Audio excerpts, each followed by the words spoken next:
దేశమునకు ఎంత దూరం ప్రయాణము. ఆ ముందు రోజు ప్రభు వారు ఎంతో విస్తారమైనటువంటి పరిచర్యను కలిగి ఉంటూ వచ్చారు. ఆ 4వ అధ్యాయం కనుక ఆరంభం మొదలుకొని ముగింపు వరకు మనం జాగ్రత్తగా చదివినట్లయితే అసలు ప్రభు వారికి రెస్ట్ తీసుకునే దానికి అసలు క్షణము కూడా ఖాళీ.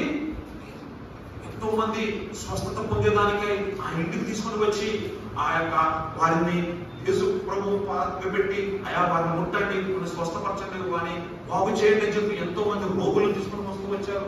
ఆ దినమంతా కూడా ప్రభు వారు ఎంతో ప్రసంగిస్తూ దేవుని యొక్క అంతమంతరం కాదు, తనతో ఉంటూ తనతో సహవాసం చేస్తూ ఆయన ఎక్కడికి వెళితే అక్కడికి ఆయనతో పాటు వస్తున్నటువంటి శిష్యులకు సైతం కూడా అనేకమైనటువంటి అనుమానాలు, అనేకమైనటువంటి విషయాల మీద ప్రభుని వారు రహస్యంగా అడిగినప్పుడు ప్రభు అనుమానాలు చెప్తాం, మాకు ఇది బోధపడలేదు, ఇది మాకు తెలియలేదు ప్రభు అంటే వారికి కూడా ఎంతో విశదీకరించి ప్రభు వారు మీరు ఇంకా దీని గురించి తెలియకుండా ఉంటూ ఉన్నారని అన్ని విషయాలను కూడా ప్రభు వారు వారికి విశదపరుస్తూ వచ్చారు.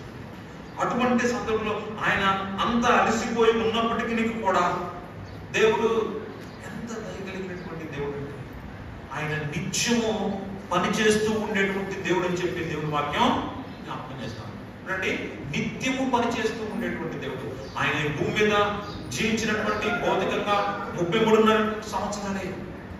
30 సంవత్సరాల వయసు అంతా కూడా ఆయన దాగి ఉండినటువంటి వాడుగా, తన తల్లిదండ్రులైనటువంటి వారికి లోబడినటువంటి వాడుగా కదండి. వారికి ఆయన గురించి రాయబడి ఉంటా ఉన్నది.